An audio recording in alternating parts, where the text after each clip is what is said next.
nós passaremos direto para a palestra de Dom Bertrand sobre a beleza da vocação do Brasil como terra de Santa Cruz, e a sessão de perguntas nós faremos no final da palestra de Sua Alteza, tanto para Dom Pedro quanto para Dom Bertrand. E nós solicitamos que vocês anotem um novo código, tá bem? Porque naquele primeiro código a gente só conseguia mandar uma pergunta. Então agora nós podemos mandar mais de uma. Então, por favor, quando você for mandar a pergunta, você põe na frente da questão a quem ela é dirigida, e vocês podem anotar aí o novo código: 19 38 54. Mais uma vez, 19 38 54. Naquele mesmo site, www.menti.com, tá bem? 19 38 54. E agora nós passamos a palavra à Sua Alteza Imperial e Real Dom Bertrand de Orleans e Bragança, Príncipe Imperial do Brasil. Excelências Reverentíssimas, Dom Antônio Augusto Duarte, Dom Strigini, Senhor Sacerdote Fragoso, que eu conhecia seminarista lá em João Pessoa, aliás, Campina Grande, o primeiro contato que tivemos, Padre Emilson, minhas senhoras, meus senhores, não é o primeiro contato que eu tenho com o movimento Famílias Novas do Imaculado Coração de Maria. Eu já tive a satisfação de fazer uma sede, estar na sede do movimento, fazer uma primeira palestra, e hoje aqui estou novamente a convite para esse fórum, um público muito mais numeroso. Ouvindo Dom Strigini, eu lembrei muito da minha infância. Teve muitas semelhanças. Meu pai, quando voltou do exílio, voltou pobre, a República havia confiscado todos os bens. Um português rico do Rio de Janeiro me deu uma casinha no centro, na Rua da Quitanda. Dom Duarte deve lembrar que é uma rua importante naquele tempo. Ele vendeu e comprou uma fazendinha no Norte do Paraná, de 63 Alqueires. E eu passei toda a minha infância e toda a minha juventude na fazenda. E era uma vida muito sadia. A missa todo domingo, sistematicamente, nós vimos da fazenda, não era uma charrete, era um jipe velho. Meu pai, a sua família ganhou da minha família. Os senhores são 13, nós em casa éramos 12. Minha mãe teve 12 filhos. E era exatamente uma família como um lar cristão. Era a autoridade do pai, a da mãe e os filhos. E a família, de fato, é a primeira instituição criada por Deus. Deus criou o homem, a mulher, e deu a ordem de crescer e multiplicai-vos. Não só a primeira das instituições, mas também é um modelo para todas as instituições neste mundo. Porque é uma nação que é uma grande família com destino em comum para realizar. E o que se abandonou exatamente no mundo moderno foi essa concepção do que Dom Strigini lembrou, a ideia do lar. Eu li há muito tempo atrás, uns 20 anos atrás, talvez um pouco mais, eu estava viajando pela França, em Paris, e li uma entrevista de um autor russo a um jornal francês, até um jornal de esquerda, chamado Libération. O autor daquele Prêmio Nobel da Paz, o Solzhenitsyn, escreveu o Arquipélago Gulag, e ele dizia uma grande verdade: que era preciso nós lembrássemos sempre. O pior estrago, a pior, em francês falava dégâts, a pior destruição que o comunismo fez foi a destruição do lar. Não adianta pensar-se que apenas, dizia, não adiantava naquele tempo, foi em 1990, que restabelecendo a economia social de mercado, a propriedade privada, a livre iniciativa, iam resolver os problemas russos. Por quê? Porque o pior que o comunismo tinha feito é a destruição do lar. E quando quando eu faço referência ao lar, eu digo o lar tradicional, em que o salário do pai é suficiente para toda a família. A mãe é a castelã, é aquela que está em casa, que cuida das crianças, que educa as crianças, que sustenta as crianças, e que desse aquela garantia e esse equilíbrio perfeito, nós fez referência, entre a bondade da mãe e a autoridade do pai, que é fundamental para a formação psicológica da criança. Quer dizer, a família é a base de tudo. E a grande causa de todos os problemas do mundo atual acaba sendo que se abandonou-se a ideia do lar, da família e da família católica. Hoje fala-se, então, o Brasil se debate numa crise terrível, que foi saqueado por um partido, nunca se viu, vou usar a expressão, que ele é um certo personagem, e graças a Deus está fora do baralho, passando algum tempo numa pensão não muito cômoda. Ele dizia, nunca antes nesse país se roubou tanto. E hoje nós estamos pagando a conta. Mas também estamos pagando a conta de uma utopia, de um Estado que teve a pretensão de organizar-se voltando as costas para Deus. Está se falando muito da questão da Previdência. Antigamente não havia Previdência. A Previdência já tinha sido prevista por Deus. Era a providência, não a previdência. E era a família.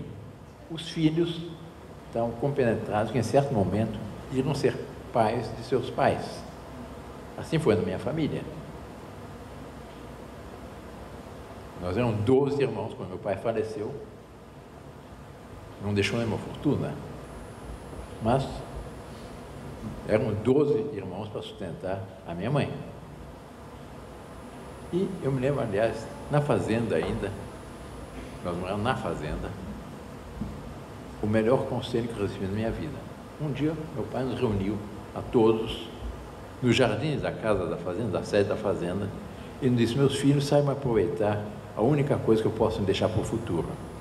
Porque essa fazenda, uma fazendinha de 63 alqueires, não fará a vida de ninguém. Mas eu posso deixar algo muito mais precioso.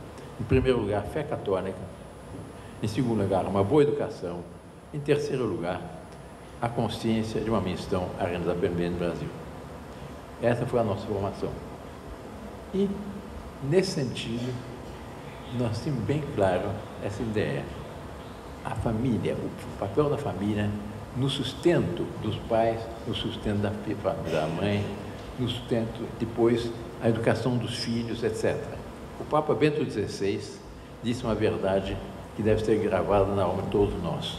Há 3 pontos inegociáveis na sociedade, que é a vida da concepção à morte natural, o casamento entre um homem e uma mulher e o sagrado direito da educação dos pais aos filhos, e não o sistema moderno em que se entrega a educação ao Estado. Eu sempre digo em minhas palestras que um dos erros que existe no Brasil é o fato de haver o Ministério da Educação, porque a educação é da família, não é do Estado.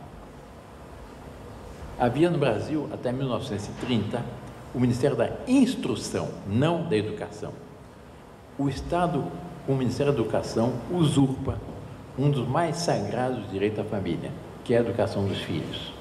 O que nós vimos nos últimos tempos?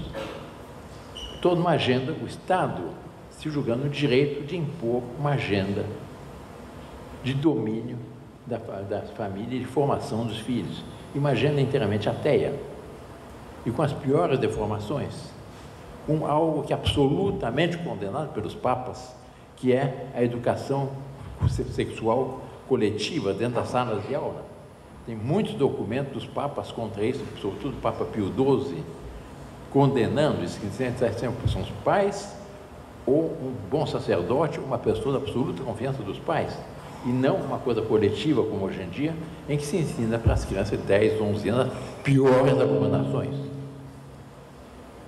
Eu conheço um casal aqui no interior de São Paulo, tem vários filhos, muito católicos, e tinha uma das filhas, menina de 11 anos, e os pais, em certo momento, perceberam que a menina, que era muito boa menina, muito piedosa, etc., estava completamente perturbada.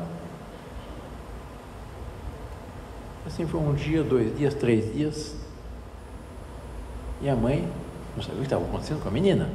Em certo momento foi mexendo, ver na mochila da menina o que ela tinha. Tinha um livro de educação sexual, com as coisas mais escabrosas. Esse senhor até me deu esse livro, eu tenho esse livro. As coisas que eu tenho 78 anos, coisas que eu não sei o que é, espero morrer sem saber o que é. Porque eu não tenho nenhuma vontade de conhecer essas abominações, mas se ensinando para as crianças. A mãe foi ao colégio protestar, junto à diretora. Eu disse, não permite ensinar isso à minha filha. A diretora chamou a orientadora. Ela disse, não permite se ensinar isso ao meu filho, à minha filha. Ah, a senhora não permite? Nós vamos denunciar a senhora ao conselho tutelar e a senhora vai perder o pacto de poder sobre a menina. Essa é a tirania imposta pelo sistema de educação que nós tínhamos aqui no Brasil.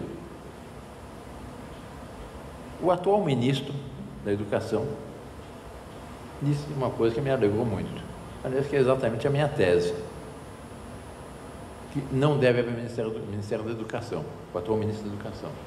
A educação é das famílias, exclusivamente das famílias. O papel da igreja completava de uma forma maravilhosa a sociedade, porque havia a minha mãe, nós éramos 12 filhos, uma família pobre, fazenda pequena. Minha mãe sempre dizia, meus filhos, não se preocupem com o futuro.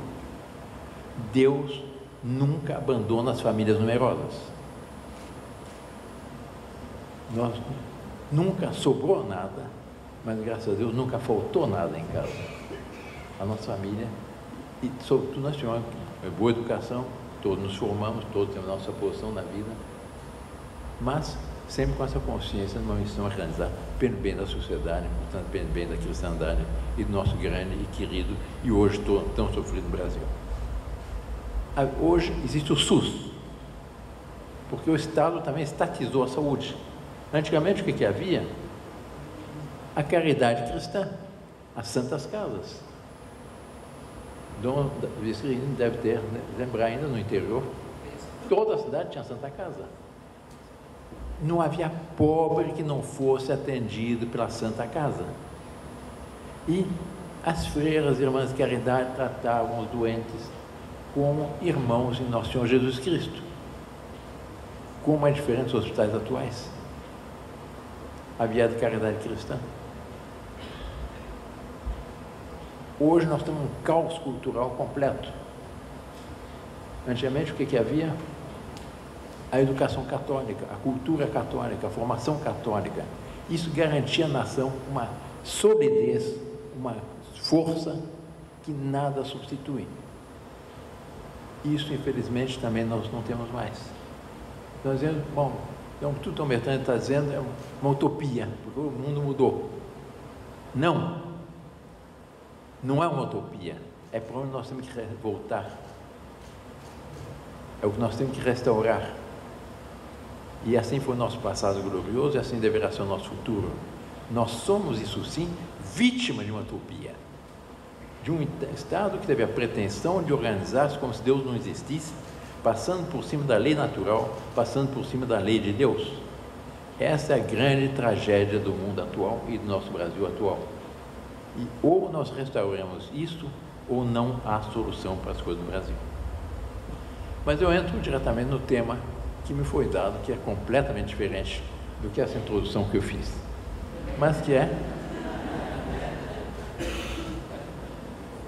a respeito do nosso passado glorioso, nosso passado católico, da terra de Santa Cruz.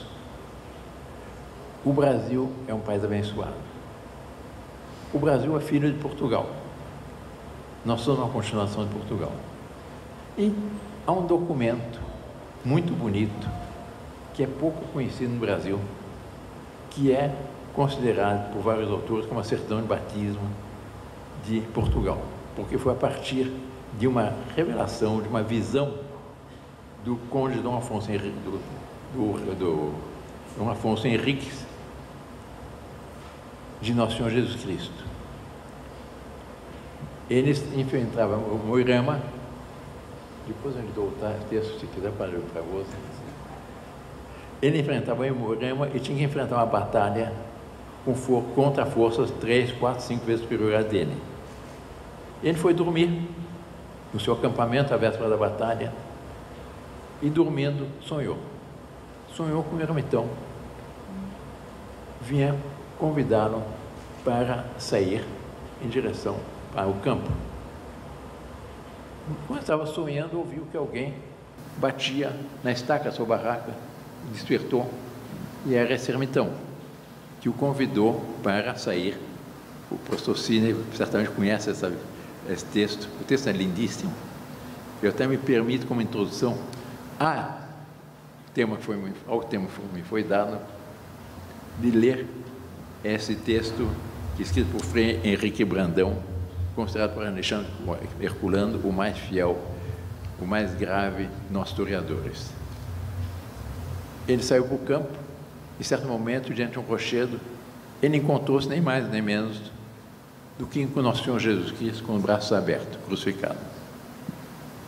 E ele, muito português, nós somos descendentes portugueses e algum tanto cabeça dura, volta-se para nosso Senhor Jesus Cristo e lhe diz: a fim de que me apareceis, Senhor, quereis porventura acrescentar fé a quem tem tanta?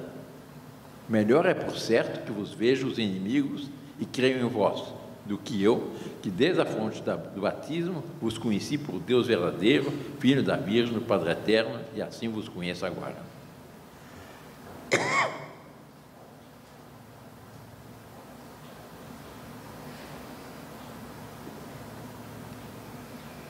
O Senhor, continua o texto, com um tom de voz suave que minhas orelhas indignas ouviram, me disse: não te apareci deste modo para acrescentar tua fé, mas para fortalecer o teu coração neste conflito e fundar os princípios do teu reino sobre pedra firme.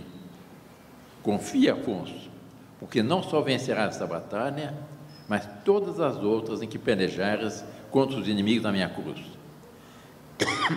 Acharás tua gente alegre e esforçada para a peleja. Ele te pedirá que entres em batalha com o título de rei. Ele não era rei ainda de Portugal. Ele era apenas um conde de Borgonha que estava junto com o rei da Espanha, lutando contra Moirema. Não ponhas dúvida, mas tudo o que te pedirem lhes concede facilmente. Eu sou o fundador e destruidor dos reinos e impérios, e quero em ti e teus descendentes fundar para mim um império, por cujo meio meu nome seja publicado entre as nações mais estranhas. E para que teus descendentes se conheçam, quem lhes dá o reino, comprarás o escudo de tuas armas com o preço com o que remi o gênero humano. E daquele que fui comprado dos judeus, e ser-me-á reino santificado, puro na fé e amado na minha piedade.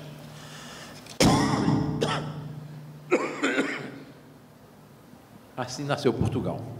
Assim fundou-se o reino de Portugal. E esse foi o primeiro reino de Portugal, fundado por nosso Senhor Jesus Cristo. Isso explica como aquele país pequenino, esmagado entre a Espanha e o oceano, foi capaz de plantar os marcos com a cruz de Cristo nos 4 cantos do mundo.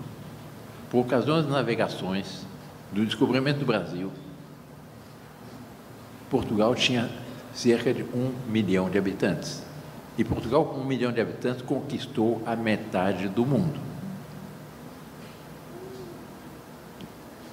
É muito bonito ver a continuação dessa obra, porque pouco depois houveram vários reis, mas houve um grande rei, Dom Dinis, casado com uma rainha santa, Santa Isabel de Portugal, a rainha das rosas, que era muito caritativa. E depois de ter dado todo o dinheiro que ela tinha, certa ocasião, o rei estava viajando, ela, não tendo dinheiro, pôs no seu avental uma série de objetos de prata do Palácio Real. Nesse momento, por surpresa, o rei chegou. E lhe perguntou: o que levais nesse avental, senhora? A rainha respondeu: são rosas, senhor. E abriu o avental e caíram as rosas. Daquele momento em diante, o rei nunca mais me negou nada para seu desejo de fazer caridade ao seu povo. É a Rainha das Rosas. E esse rei foi quem mandou plantar pinheirais de uma madeira especial cerca de Leiria, Fátima, com o qual foram construídas as naus portuguesas que para cá vieram 2 séculos depois. 2 séculos depois chegaram aqui as naus com a cruz de Cristo, que era a Ordem de Cristo. A Ordem de Cristo era uma ordem portuguesa, mas era a continuação dos Templários. Os Templários foram uma ordem heróica, depois, por circunstâncias várias, foram fechadas por influência do rei da França, talvez debilidade do Papa da ocasião. Problemas havia, mas o rei de Portugal pediu que a ordem continuasse em Portugal. O Papa concordou, disse, mas com uma condição: muda o nome, passa a ser a Ordem de Cristo. E daí essa condecoração que até hoje existe da Ordem de Cristo. Em 1500 vieram as naves da Ordem de Cristo, pertencentes à Ordem de Cristo, em direção à Índia, saíram em direção à Índia. Mas, na realidade, eles sabiam que existia o Brasil. Por isso que os portugueses falam o achamento do Brasil. Mas eles ganharam tempo para negociar com a Espanha o Tratado de Tordesilhas, porque, senão, o Brasil não pertenceria a Portugal. Chegando aqui, inclusive encontraram um português aqui, João Ramalho. Já estava aqui quando aqui chegaram nós de Cabral. E o primeiro, é muito bonito ler essa carta de Pedro Vaz Caminha, que noticia ao rei o descobrimento do Brasil, o achamento do Brasil. Ele não só descreve as belezas da floresta, a terra dadivosa e boa, mas descreve o quê? O primeiro monumento que foi erguido nesse país, que foi a Santa Cruz. Ele descreve os índios ajudando aos portugueses a levantar essa cruz. Depois descreve o primeiro ato público da nossa história, que foi uma Santa Missa, que o Brasil nasceu abençoado. Aliás, abençoado desde todo sempre, desde o início da criação, porque Deus Nosso Senhor pôs no nosso firmamento o Cruzeiro do Sul. E quem pela primeira vez discerniu no firmamento do hemisfério sul o Cruzeiro do Sul foi o mestre João, que era o cartógrafo da Esquadra de Cabral. Tudo na nossa história está marcado pela cruz do Nosso Senhor Jesus Cristo e pela bondade da Imaculada Conceição. É muito bonito ler na Carta de Cabral como os índios não sabiam exatamente o que estava se realizando na primeira missa, mas intuíam que algo de sagrado se realizava. Quando os portugueses se levantavam no credo, os índios se levantavam. Quando os portugueses faziam uma profunda referência na consagração, os índios faziam uma reverência também. Eles intuíam que algo sagrado estava se realizando. E aí foram os primeiros contatos exatamente entre os portugueses da Ordem de Cristo e os nossos índios. Essa é a maravilha da nossa história. E a Carta de Caminha termina dizendo ao rei, o último parágrafo, diz ao rei: mas o melhor fruto que nada se pode fazer, me parece, será salvar esta gente. E esta deve ser a principal semente que Vossa Alteza nela deve lançar. E fazer o que Vossa Alteza tanto deseja, a saber, o acrescentamento à nossa santa fé. Principal preocupação deveria ser o acrescentamento à nossa santa fé. Começou a colonização, os piratas portugueses, os piratas franceses, holandeses, roubando para o Brasil, etc. Houve as capitanias hereditárias e depois, já o Papa, tem um documento muito importante do Papa Paulo III, a Bula Sublimes Deus, em que sustentou os missionários em defesa dos índios, afirmando o seguinte, abre aspas: os índios não só são capazes de entender a fé católica, como, de acordo com nossas informações, acham-se desejosos de recebê-la. Porque os índios, Deus Nosso Senhor havia preparado as almas dos índios para receber a fé católica. e eles receberam com naturalidade. Pouco depois, o Papa Urbano VIII expediu a bula Commissum Nobis, proibindo, sob pena de excomunhão, cativar os índios e vendê-los, trocá-los, apartar suas mulheres e filhos, privar-nos de seus bens, mandá-los para outros lugares, privar-nos de qualquer modo de sua liberdade, reter-nos em servidão e dar a quem isso fizer conselho, ajuda, favor ou obra, com qualquer pretexto e cor, ou pregar ou ensinar-os que seja lícito ou cooperar com o sobredito. Quer dizer, a proteção dos índios, sob pena de excomunhão. Em 1548, foi nomeado primeiro governador geral, Tomé de Souza. E que diz o rei Dom João III, substituto do Dom Manuel Venturoso, a Tomé de Souza, no regimento dado a Tomé de Souza, de 17 de dezembro de 1548. A principal coisa que me moveu a mandar povoar as ditas terras do Brasil foi para que a gente dela se convertesse à nossa santa fé católica. Quer dizer, sempre a preocupação da fé, que é a preocupação dos missionários, sabendo que os índios estavam apetentes, estavam ávidos e preparados para isso, pelo Divino Espírito Santo, pela graça de Deus. O Brasil, esse é texto de Gilberto Freire, texto muito importante para compreendermos exatamente nossa formação. O Brasil formou-se despreocupado dos colonizadores, dos seus colonizadores, da unidade e pureza da raça. Durante quase todo o século XVI, a colônia esteve escancarada a estrangeiros, só importando às autoridades coloniais que fossem de fé ou religião católica. Quer dizer, havia nas naus que para aqui vinham, havia sempre ou um jesuíta ou um franciscano, para de todo o percurso ver se não escapava nenhum que não fosse fé católica, para preservar a fé no Brasil.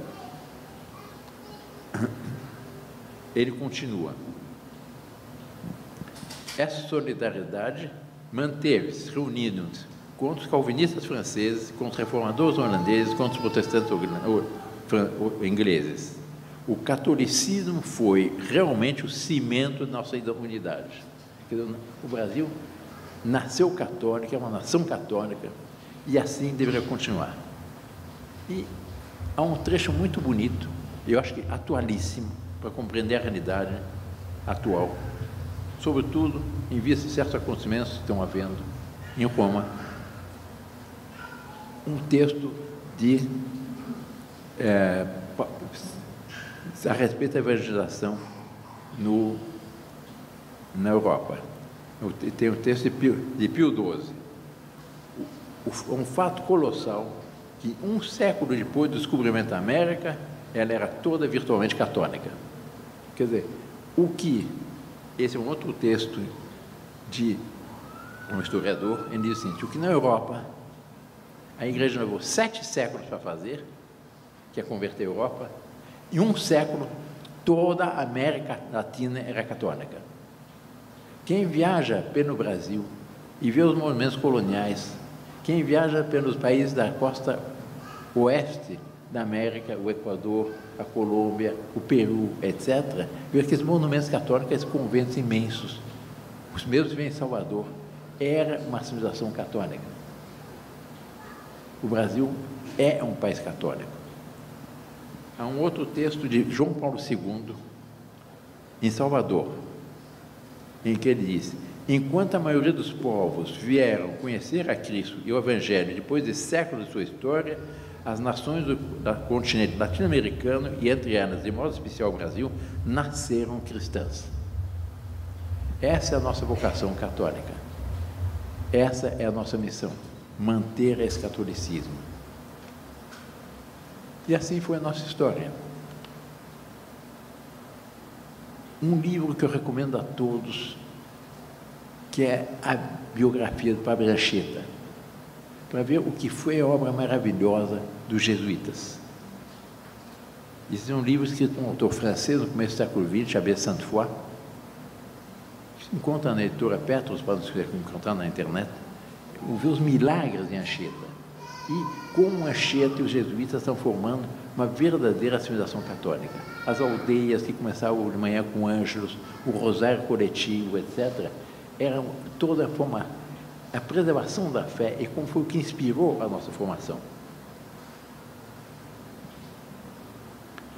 E com milagres simplesmente fabulosos. O milagre é pouco conhecido, porque os brasileiros conhecem pouco São José de Anchieta.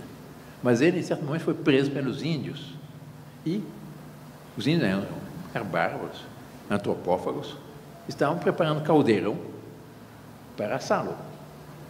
E começaram aquelas danças macabras, porque as tribos tinham o cacique, que é o chefe da guerra, e o pajé, que era o feiticeiro, que era aquele que tinha contato com Satanás. Assim nos foi ensinado no tempo jesuíta, os jesuítas, assim foi no tempo das missões. Dom Antônio Augusto certamente aprendeu assim, nós seguimos também. No momento que eles foram pôr os padres de Anchieta no caldeirão, ele levantou e saiu voando. E assim, há vários milagres semelhantes de Anchieta, de sair voando ele o seu breviário de uma canoa, num barco, uma viagem de umas duas cidades, e vinham as gaivotas fazer sombra para cobri-lo por causa do sol escaldante. Assim é uma maravilha. Assim, é preciso que conheçam esse passado da nossa história para compreender o que é o nosso Brasil e para compreender qual é a nossa missão. O Brasil formou-se exatamente inspirado pela fé. E nós temos no Brasil algo que é uma verdadeira bênção, que foi a miscigenação. Os vários povos que aqui se encontraram, ao contrário de outros povos, que o apartheid, os vários povos foram se misturando. E hoje no Brasil, 70% dos brasileiros, pelo estudo DNA do cromossomo Y, etc., tem sangue índio na veia. Praticamente todos os brasileiros têm sangue negro nas veias, até minha família tem. Quer dizer, esse é o Brasil. E nós somos somando as qualidades e homogeneizado pela fé, se criou esse povo fabuloso que é o povo brasileiro. Quem não viajou pelo exterior, muitas vezes não valoriza o que é o povo brasileiro. Porque não há povo no mundo em que haja um calor humano no relacionamento como o povo brasileiro. Isso não existe. Por uma bênção de Deus, nós tivemos uma miscigenação, nós somamos a fé heróica e o espírito empreendedor do português, a força e a lealdade da raça negra e o espírito intuitivo e maravilhável do índio. Nosso próprio modo de falar português, que é mais aberto do que os portugueses de Portugal, que é tudo enrolado, vem de onde? Vem do índio. A nossa sacrossanta mania de tomar banho todo dia vem do índio. O europeu não toma banho todo dia. Eu sei disso, porque eu tenho família europeia. Vem do índio. A intuição, o jeitinho vem do índio. A bondade, o calor humano vem do negro. O espírito empreendedor vem do português. Quer dizer, nós somamos. Isso deu num povo fabuloso. Deu num povo que é pacífico e heróico. De uma inteligência, uma rapidez de raciocínio extraordinária. Uma capacidade empreendedora simplesmente fabulosa. Quer dizer, o que o Brasil tem, o que o Brasil fez, é extraordinário. O Brasil tem uma outra característica brasileira. O brasileiro não é um povo invejoso. O povo brasileiro é um povo que gosta de admirar a qualidade dos demais. E a porta da alma é a admiração. O brasileiro é um povo que gosta de admirar.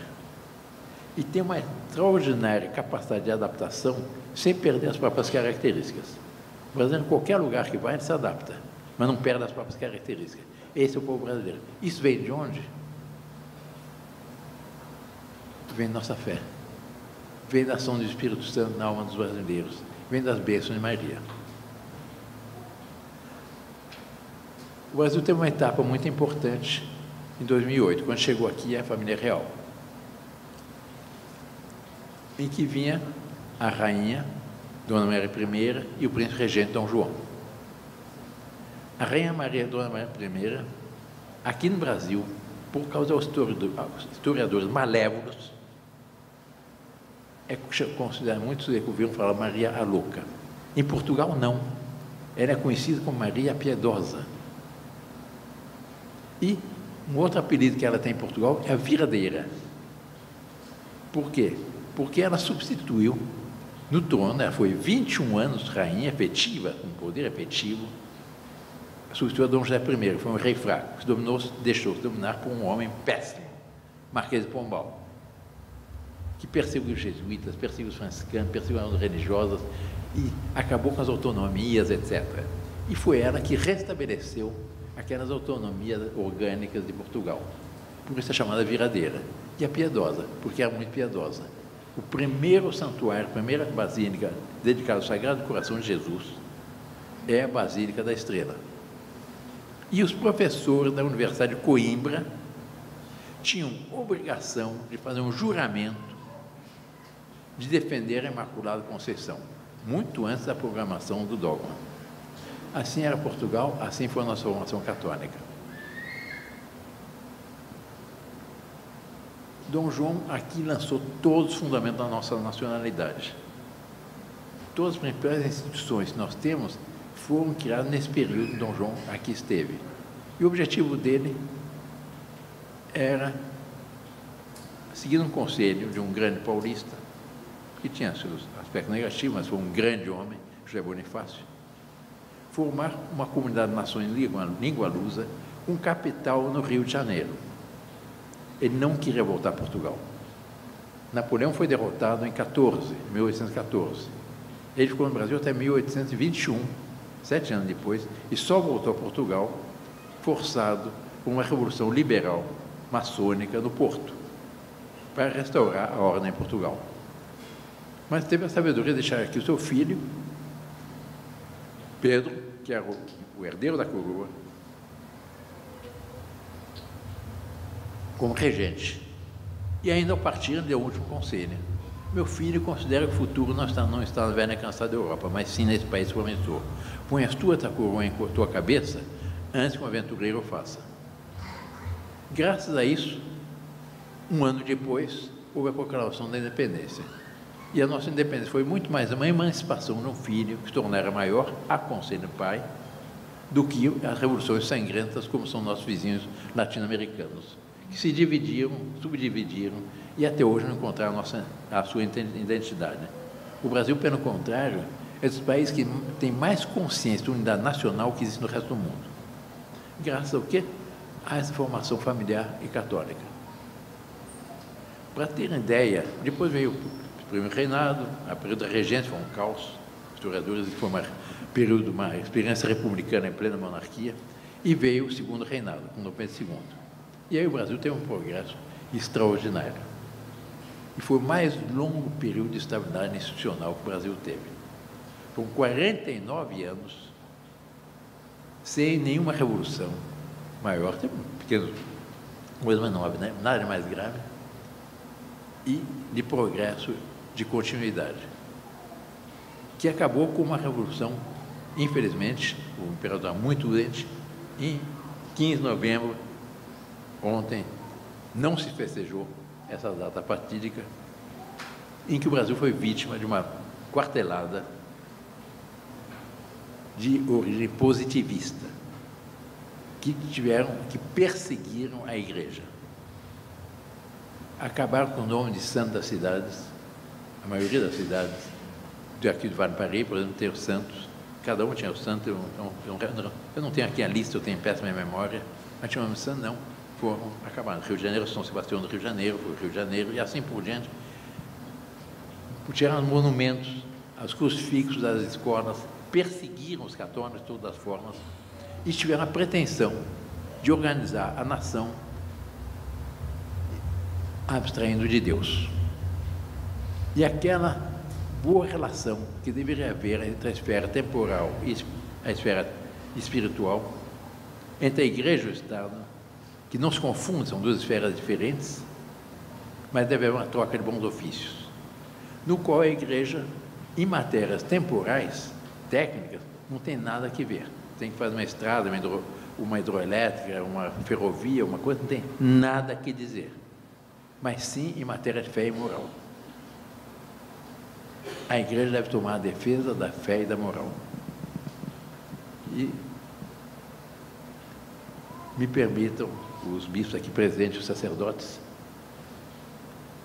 me dói ver que se fala muito mais de questões ecológicas, disso, daquilo, do que a defesa da família tradicional, a defesa contra o aborto, a defesa contra a ideologia de gênero, a defesa contra o casamento homossexual, todas essas abominações que já impuseram ou querem nos impor.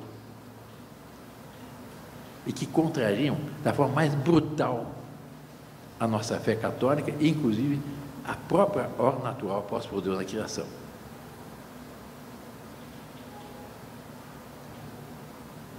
Para terem ideia como o Brasil é católico, eu só cito um texto do general Dionísio Cerqueira, que esteve na Guerra do Paraguai. Diz ele nas suas memórias o seguinte: todas as noites o exército brasileiro se perfilava em conjunto, rezava o terço, sempre acompanhado pela banda militar. Quer dizer, em plena Guerra de Portugal, todas as noites o exército perfilava em conjunto, ao som da banda militar, rezava o terço. E os filhos de guerra paraguaios eram tratados nos hospitais de campanha do exército brasileiro lado a lado. Não havia essa caridade, havia esse desejo de sustentar e ajudar o povo paraguaio, que foi dominado por um tirano péssimo chamado Solano Lopes. É bem o contrário que se ensina hoje nas escolas. Mas era sempre essa nossa formação católica. E nós tivemos a princesa Isabel, que infelizmente não reinou. Teria sido uma grande imperatriz, porque ela tinha a concepção política do avô, Dom João VI, a ousadia do pai, Dom Pedro I, a sabedoria a ousadia do avô, Dom Pedro I, a sabedoria do bisavô, Dom João VI, a sabedoria do avô, Dom Pedro I, e a ousadia e a sabedoria do pai, Dom Pedro II. E tinha algo que faria muito mais: a fé que lhe foi transmitida por Dona Teresa Cristina, nossa imperatriz. Era uma mulher de fé. E ela soube sacrificar-se para fazer justiça ao Brasil, a todos. Ela soube assinar a Lei Áurea e acabou com a escravidão. E uma coisa que poucos sabem, eu só soube isso na arquidiocese, por Dom Orani, o cardeal arcebispo de Paris, do Rio de Janeiro, porque eles têm a documentação provando isso. Depois da abolição da escravidão, cognominaram ela Redentora. Isso todo mundo sabe. Mas poucos sabem que quiseram levantar um monumento em sua homenagem. Ela disse: não quero um monumento para mim, eu quero um monumento para o Redentor, nosso Senhor Jesus Cristo. E lá no alto daquele morro, Corcovado. A origem do Corcovado exatamente essa. E ela teria sido uma grande rainha, uma grande imperatriz. Ela exerceu 3 vezes a regência e só fez bem a nossa pátria. Veio a República, veio a tragédia, veio o caos. Hoje não se encontra um brasileiro que diga de boca cheia que a República deu certo. Ninguém festejou a República ontem.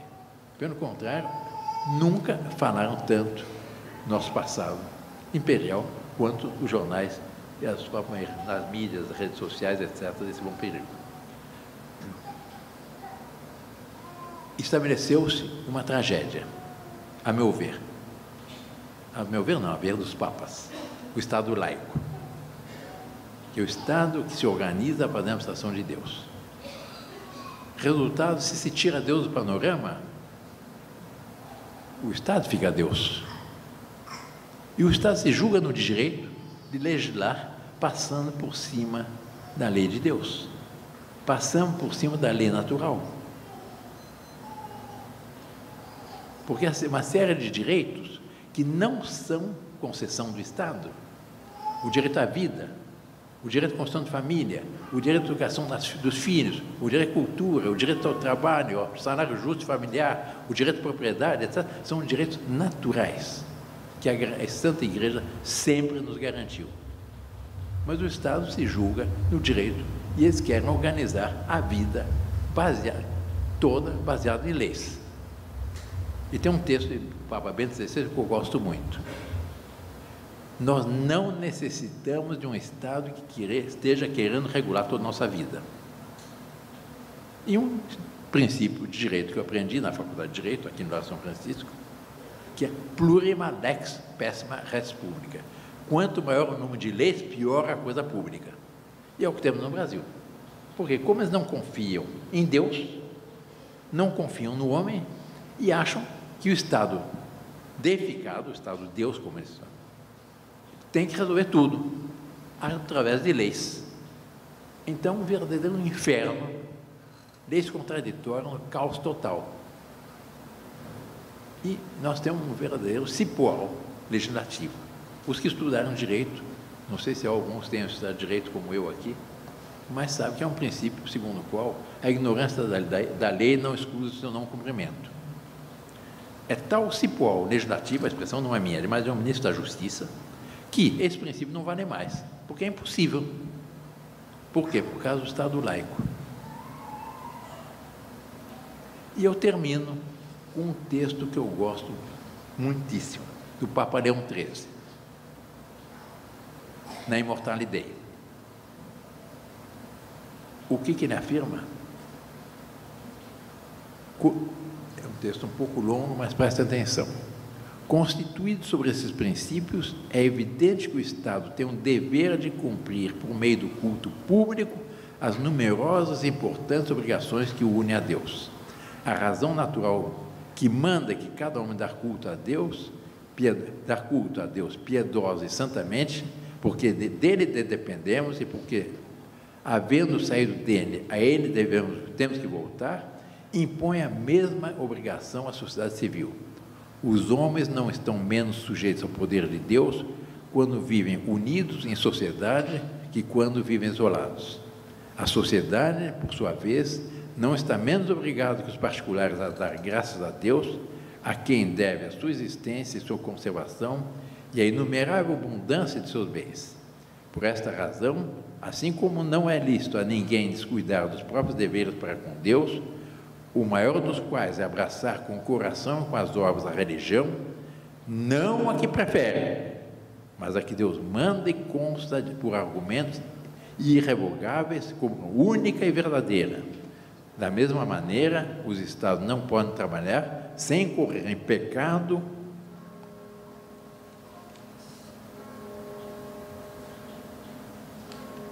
como se Deus não existisse, nem repelir a religião como coisa estranha ou inútil, nem pode, por último, escolher indiferentemente uma religião entre tantas. E continua o Papa: a justiça e a razão proíbem, portanto, o ateísmo de Estado, ou o que equivaleria ao ateísmo de Estado, o indiferentismo do Estado em matéria religiosa e a igualdade jurídica indiscriminada a todas as religiões, sendo, pois, necessário no Estado professar publicamente uma religião.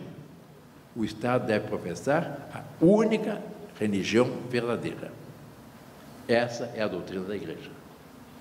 E assim eu tenho, se quiser, uma coletânea de textos pontifícios afirmando essa verdade.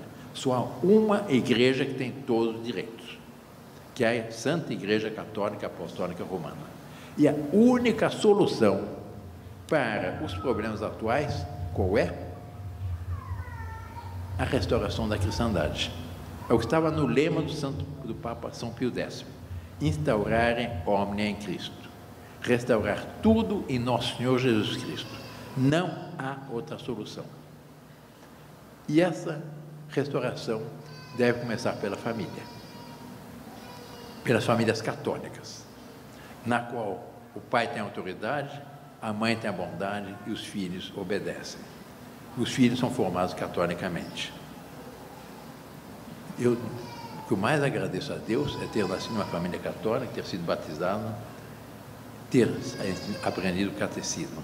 O grande problema hoje é que não se ensina mais o catecismo, aquele catecismo tradicional, quem é Deus, quantas pessoas em Deus Nosso Senhor, então são 3 pessoas e um só Deus, como é que é isso, etc. Aqui nós vamos saber de cor como nós aprendemos na tabuada. É uma tirania? Não, é uma libertação. Imagine que não se ensinasse a tabuada ou beabá. Aliás, é o sistema de Gilberto Freire, que ou se aborda o sistema de Gilberto Freire de educação, ou o futuro do Brasil está seriamente comprometido. Isso é possível? É. Depende de nós. Dizem os franceses, l'histoire, on l'a fait ou on l'a subi. A história a gente já faz ou a gente já padece. Façamos nós católicos, nós filhos de Deus, nós que recebemos esse passado glorioso, o fim da nossa história. Tem um texto muito bonito do professor Plínio Correia de Oliveira a respeito disso, em que ele diz exatamente isso. Quando os homens resolvem cooperar com a graça de Deus, são as maravilhas da história que aqui assim se operam. É a conversão do Império Romano, é a formação da Idade Média, é a reconquista da Espanha a partir de Covadonga. São todos esses acontecimentos que se dão como fruto das grandes ressurreições de alma que os povos também são suscetíveis. Ressurreições invencíveis, porque não há o que derrote um povo virtuoso e que verdadeiramente ame a Deus. Peçamos a Nossa Senhora, peçamos a Sagrada Família, Jesus, Maria e José, que nos dê a coragem de ver nesse nosso futuro e ter a coragem de fazer como objetivo principal da nossa vida o quê? A maior glória de Deus. Como?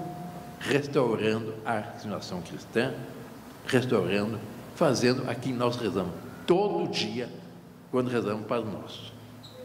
Venha a nosso vosso reino, seja feita a vossa vontade, assim na terra como no céu. E o meio para isso é a devoção ao Sagrado, ao Imaculado Coração de Maria. E por isso eu gosto tanto do movimento Famílias pela Vida, do Imaculado Coração de Maria. Nós devemos ter certeza que, mais cedo ou mais tarde, nós venceremos. Porque nós temos, de um lado, a promessa do nosso Senhor Jesus Cristo, as portas do inferno não prevalecerão. E, de outro lado, nós temos a promessa de Fátima, que depois de anunciar todas as tragédias, inclusive um castigo terrível que ainda vem, porque o mundo não se converteu como ela pediu, não houve menos costumes, não se rezou, mas ela diz, depois de toda essa tragédia, por fim, o meu Imaculado Coração triunfará. E é nessa certeza que nós vamos organizar a nossa vida, ordenar a nossa vida, porque a principal coisa, nosso Senhor Jesus Cristo diz, procurar o reino de Deus e sua justiça, e todo o resto virá por acréscimo. Sejam virtuosos, devotos à Santíssima Virgem, devotos do professor Plínio Correia de Oliveira, tem 3 devoções que todo católico deve ter: a Sagrada Eucaristia, a devoção à Santíssima Virgem e ao Papado. A devoção à Santíssima Virgem, nós temos uma arma que é invencível, nós devemos estar sempre no bolso. Eu, desde os 8 anos, essa arma sempre esteve no meu bolso. É o Santo Rosário. Com isso, eu encerro minhas palavras e, se alguém tiver alguma dúvida, eu estou à disposição para responder. Muito obrigado.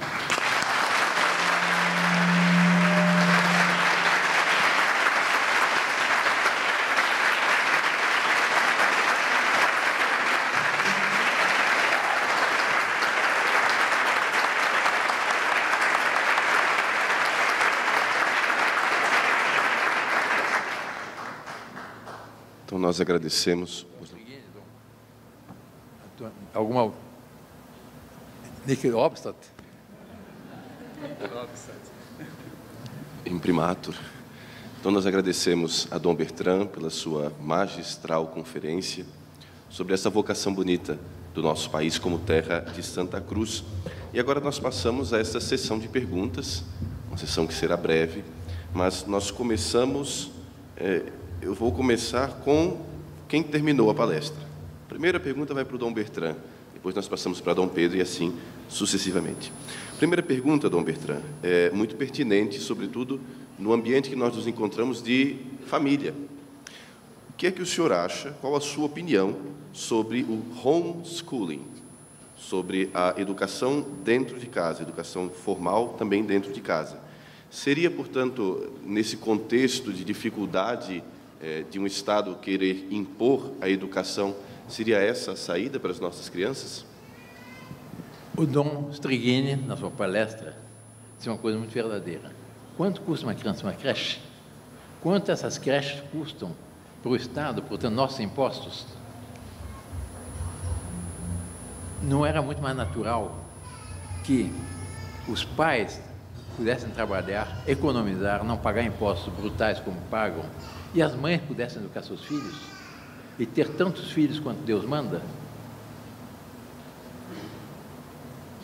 Homeschooling, o que é? É uma reação a essa tendência do Estado moderno de querer usurpar o mais sagrado direito dos pais, que é a educação das crianças. E nas escolas, esse homeschooling começou nos Estados Unidos. Por quê? Por causa da droga, a corrupção, que os filhos eram sujeitos nas escolas, e começou o homeschooling lá. Antes era proibido, os pais eram presos e perdiam parte do poder se não mandasse para a escola. Uma tal reação que permitia o homeschooling. Eu fiz várias palestras para grupos de homeschooling nos Estados Unidos. Para minha surpresa, qual foi? São católicos tradicionais e monarquistas, nos Estados Unidos. E no Brasil, há uma tendência para o homeschooling, exatamente para libertar-se dessa tirania que é a educação estatal. Antigamente, a educação era da igreja, nos colégios religiosos. 80% da educação era da igreja, e que ensinava o que é? A doutrina católica de sempre, e que dava uma solidez de pensamento, de formação incomparável. Mas havia também, muitas vezes, quando moravam longe, numa fazenda, etc., uma tia velha, os preceptores, nas casas reais, e assim era o homeschooling. Eu acho uma tendência boa e uma reação contra exatamente esse fato de que o Estado usurpou o mais sagrado dos direitos das famílias, que é a educação dos filhos. Muito bem. Agora uma pergunta para Dom Pedro Luiz. Na verdade, duas perguntas. A primeira, muito interessante, por que a família, sendo tão fundamental para a Igreja, existe uma certa dificuldade em relação aos matrimônios, também ao modo como a Igreja celebra os matrimônios, seja por uma questão financeira, de talvez algum lugar tenha uma dificuldade em relação a isso, seja também no modo de celebrar, essa questão de celebrar fora de templo religioso, etc. E, em seguida, a pergunta importante: o avanço acelerado de falsas doutrinas religiosas no Brasil constitui o maior problema espiritual da nação? Como a Igreja, na pessoa de um bispo, enxerga essa questão?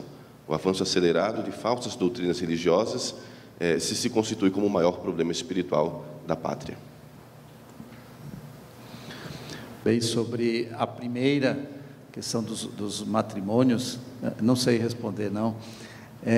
Acho que a Igreja está tentando acolher mais os noivos, está tentando também ser mais maleável. O mundo moderno complicado, às vezes tem que se casar no mesmo lugar da festa, porque o transporte é difícil e tanta coisa, mas eu deixaria essa questão para um outro momento. Acho que o problema maior, mais do que a questão prática, aí a questão de celebrativa ou até de festa, acho que mais do que essa questão prática, o que está no fundo é a desvalorização do matrimônio. Em geral, os pais, as famílias, em geral, o batismo se procura. Em geral, se procura o batismo. Tem já famílias, sobretudo as mais abastadas, os mais pobres procuram, os mais abastados menos, mas até que procuram. E o matrimônio se procura muito menos. Então, penso que a raiz, o problema não está tanto na logística, se é bem preparado, se não é, para cerimônia, se faz aqui, se faz ali, se custa muito. Normalmente nas igrejas não custa muito.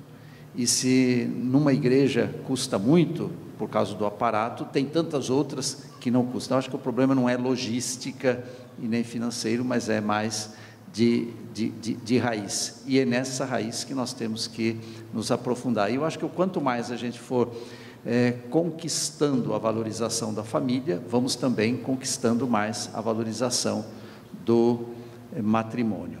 Sobre o avanço das falsas doutrinas religiosas, e aqui, sobretudo, vamos falar da perda de católicos, multiplicação de tantas denominações e a tal teologia da prosperidade. Eu olhei para Dom Antônio, eu lembrei que tudo isso sobre o matrimônio, talvez ele tenha depois mais elementos, e na hora que ele for falar, ele pode voltar em tudo isso.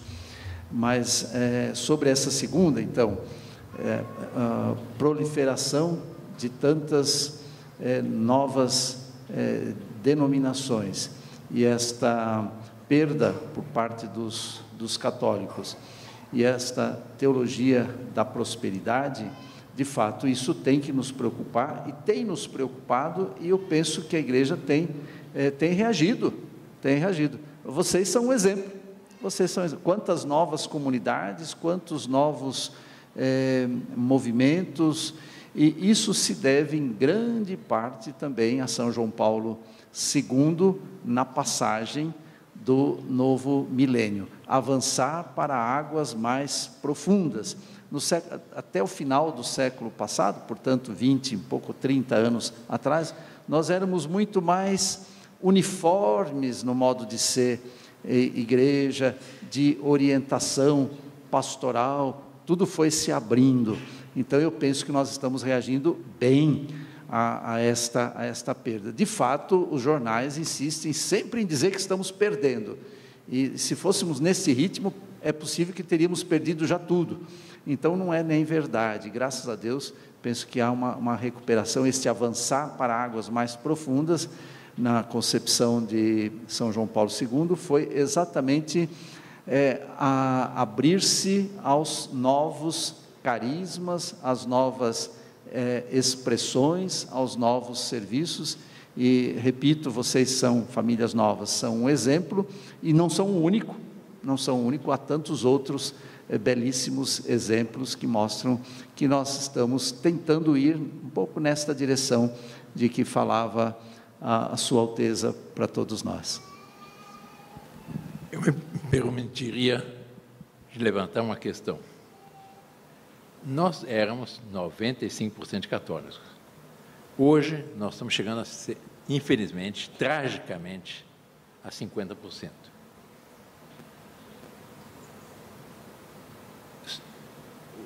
São Pio X ia instaurar o Homem em Cristo, restaurar tudo em Nosso Senhor. O filósofo grego, Sócrates, perguntaram para ele o que devemos fazer para voltarmos a ser felizes. Ele respondeu: façam aquilo que faziam quando eram felizes. Me permitam, ensinem o catecismo de sempre para as crianças, para os jovens, mostrem qual a doutrina sobre o casamento. O casamento é uma cruz, não é apenas amor. Afinal, do casamento é a procriação e o apoio mútuo dos cônjuges, mas a principal é a procriação, a educação dos filhos, etc. Façam aquilo que faziam quando eram felizes. Façam aquilo que faziam quando nós éramos 95% de católicos. Nós tivemos, tragicamente, isso que afastou os católicos, a teologia de libertação, a questões sociais, então a reforma agrária, que os ricos são bandidos, que os pobres são vítimas, e que não sei, toda essa questão, e nós perdemos já a metade do rebanho do nosso Senhor Jesus Cristo. Façam aquilo que faziam quando eram felizes. Ensinem o catecismo desde criança, que os pais ensinem os filhos a rezarem, que os filhos fiquem em casa e não numa creche, dependendo do estado de funcionários que não entendem nada, que não têm interesse nenhum, não têm amor nenhum a Deus, etc.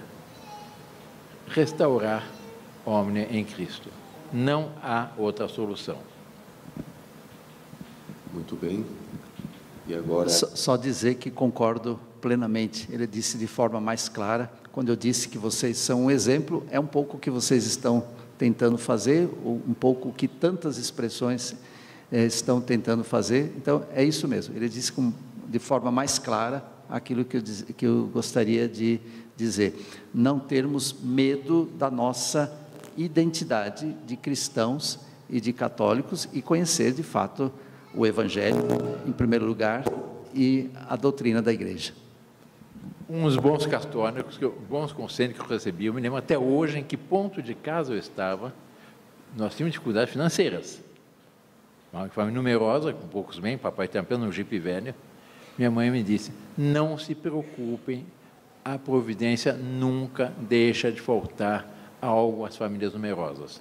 Tenham tantos filhos quanto Deus manda. Como foi sua família, como foi minha família. E eu garanto que a sua família foi uma família feliz. Dizem que ter filhos faz mal à saúde. Minha mãe morreu com 97 anos. E nós temos que trabalhar. Eu me lembro, nós trabalhamos no cafezal, nas colheitas. Em casa, papai cuidava do gado e dos cafezais. E mamãe cuidava das galinhas e das hortas. E nós não se compravam legumes. É uma vida muito mais feliz que hoje em dia. Claro que hoje tem novas circunstâncias, mas dentro do mundo moderno é perfeitamente possível fazer o que a Igreja sempre fez. E é isso que tem que ser feito. É a solução, que é instaurare omnia em Cristo. Ainda passa um tempo sem o microfone, ele fica distante da gente.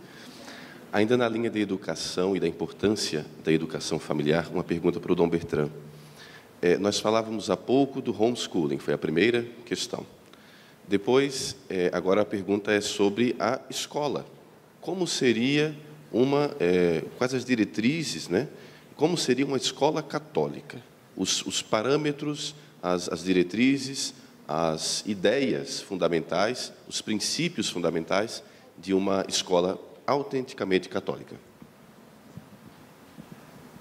Poucos sabem que as escolas se difundiram, sobretudo no tempo de um grande imperador, Carlos Magno, e que chamou para sua corte a um monge, um padre inglês, Alcuino, aliás, santo canonizado pela Igreja.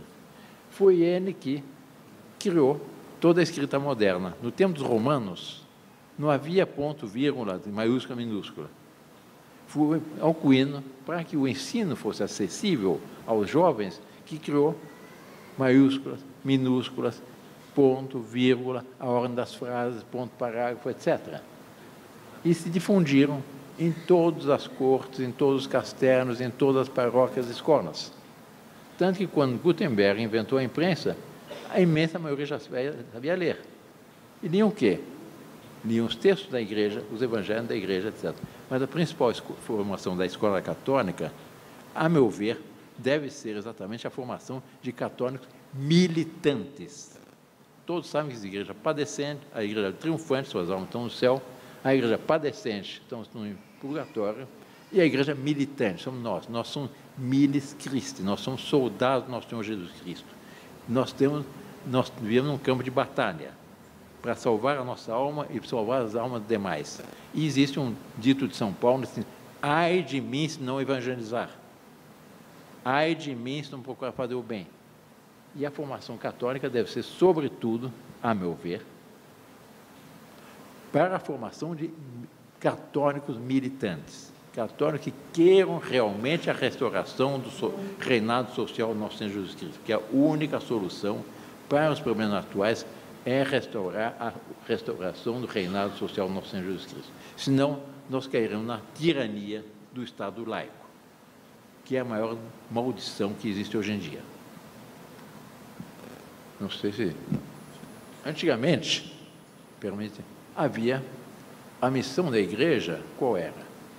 Era o que era mais importante, santificação das almas, preparar as almas para o céu. Mas, pela caridade cristã, a Igreja tinha a seu cargo a educação, a saúde pública e a assistência social. Não custava nada ao Estado. Era a Igreja, era feito tudo pela caridade cristã. E havia, inclusive, uma instituição que até há pouco havia, aqui em São Paulo, que era a Roda. Não sei se sabem o que é a Roda. A roda era uma espécie de... onde as mães que tinham seus filhos, que não tinham condições de ajudar as crianças, de educar as crianças, punham na roda, batiam, vinha uma freira e assumiam a educação dessas crianças. Eu conheci várias pessoas, filhos da roda, nem sabiam que eram seus pais. Depois na igreja tinham... Quem criou os hospitais? Foi a igreja. Os leprosários? Foi a igreja. O universitário? Foi a igreja. Tudo que nós temos de bom hoje, nós temos, vem da igreja. Eu sou advogado. O direito penal, de onde é que vem? De uma das instituições mais denegridas e mais santas que existe, que é o Tribunal da Santa Inquisição. Que houve grandes papas foram inquisidores. São Pio V foi inquisidor, São Pedro IV foi inquisidor, São Roberto Bellarmine foi inquisidor. E era conhecido, quando havia, como o Tribunal da Misericórdia. As pessoas pediam, pelo amor de Deus, para ser julgado pela Inquisição. Fala-se hoje em dia de Torquemada. Todo mundo ouviu falar de Torquemada, o grande inquisidor espanhol. Esses foram os protestantes que difundiram essa legenda negra. Não é verdade? Estudos mais recentes mostram que na Espanha, 400 anos, foram condenados, morreram, depois de serem condenados pela Inquisição, entregue ao Estado Leigo, é o Estado Leigo que condenava, 67 pessoas. Quando se fala em Torquemada, imagina que só ele matou milhares de pessoas. Em 4 séculos, na Espanha, foram mortos 67 pessoas. E a Inquisição é uma instituição santa. Imagine que eu tivesse um vizinho que estivesse criando vírus por maldade para contagiar a cidade inteira, matar a cidade de São Paulo. Eu tenho ou não tenho o direito de invadir a casa desse vizinho? Em primeiro lugar, manda a polícia. Mas se for preciso, eu invado a casa do vizinho, para evitar que ele mate a cidade de São Paulo. Ora, os hereges, o que faziam? Matavam as almas. A Espanha teve Inquisição, e ela foi grande enquanto teve Inquisição. Depois, a Alemanha não teve Inquisição, por debilidade do imperador Carlos V. Qual foi o resultado? As guerras de religião. Morreram 1/3 da população. Compare os 67 que morreram na Espanha, 1/3 da população dos países alemães. E não fosse São Pedro Canísio, a Espanha, toda a Alemanha seria protestante. Foi São Pedro Canísio que reconquistou para a fé mais da metade da Alemanha. Muito bem, agora uma última e importante pergunta que vai dirigida a Dom Pedro. Claro que Dom Bertrand também pode colaborar se assim achar necessário. A pergunta é: grande parte das instituições católicas meio que perderam um pouco a noção da própria missão e partiram para um certo ativismo político, um incentivo político, inclusive da parte de muitos membros do clero, que não, ao invés de incentivar a fé, ao invés de fomentar a fé, fazem motivações, não é, de cunho político partidário. Como a Igreja enxerga isso e como os leigos devem agir diante dessa situação? Essa é outra pergunta para a qual eu penso que a gente precisaria mais tempo. E agora, 12h20, eu acho que a gente deveria ir encerrando. Então, eu gostaria, um outro dia, de entrar nisso, mas com mais tempo, porque quem faz essa pergunta, justa, claro, está certo, mas sempre está pensando que o da outra ideologia é que está substituindo a ideologia, a política, o partido, no lugar da igreja. A gente pensa que é o outro que está fazendo isso, mas nós também fazemos, ou seja, quem faz a pergunta também está fazendo, só que um faz de um lado, o outro faz de outro. Então, eu ficaria com aquele princípio de Puebla, que ideologia todos nós temos, claro, e nós estamos no mundo, família cristã no mundo, não estamos nas nuvens, por isso a igreja tem doutrina social, por isso a igreja tem pastorais sociais, então ela tem sim um envolvimento que tem consequência social, política e até no que se refere a não ser de partido, mas até com influências partidárias. Então, por isso que eu digo, eu ficaria com aquilo que Puebla diz: ter ideologia de direita, de centro ou de esquerda, todos nós temos. Eu sempre fui mais da linha, fui formado na linha da esquerda, claro, sou fruto da teologia da libertação, que ajudou, concordo com Dom Bertrand, que ajudou também a diminuir os católicos, como quem diz, há uma frase célebre, nós fizemos opção pelos pobres, os católicos fizeram opção pelos pobres, e os pobres fizeram opção pelos evangélicos.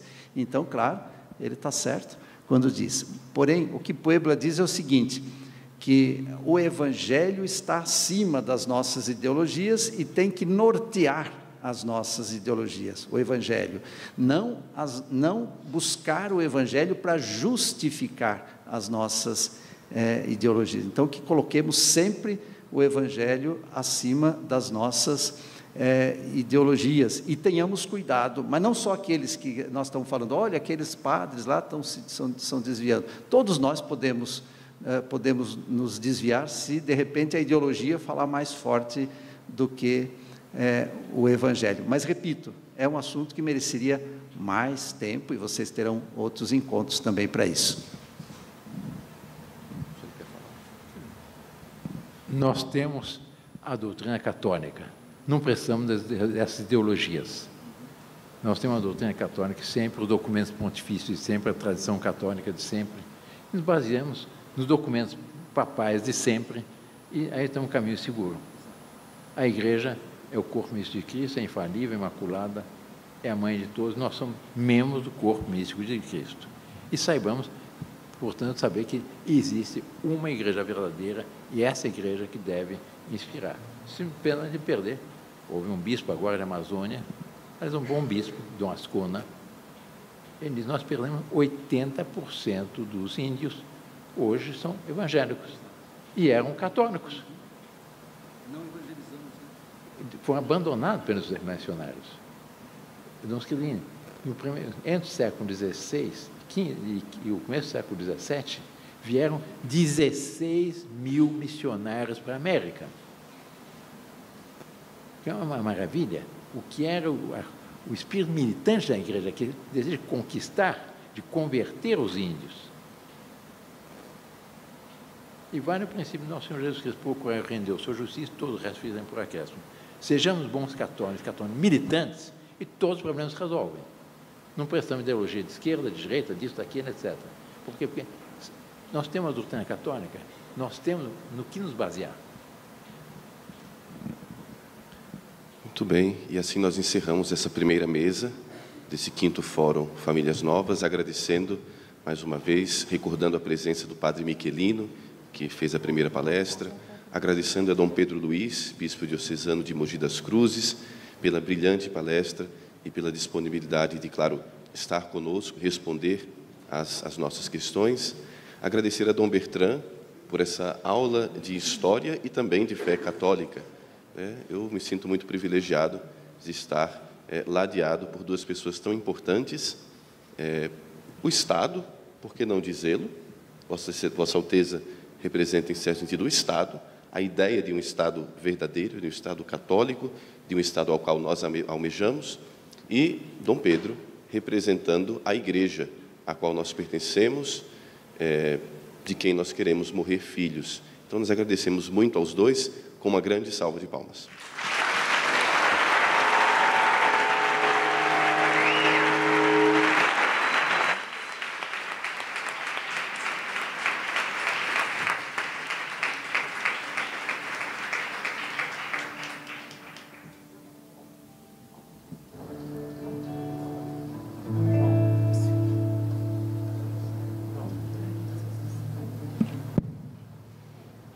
E a comunidade também gostaria de presenteá-los com um mimo, e quem entregará será uma família que pertence à comunidade há 10 anos.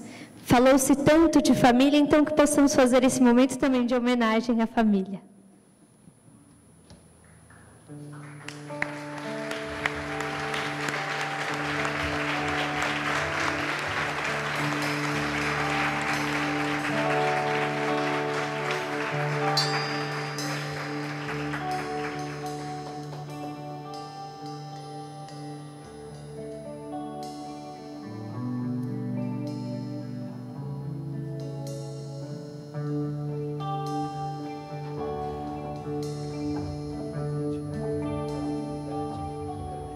da comunidade Aldom Bertrand e da comunidade Aldom Pedro.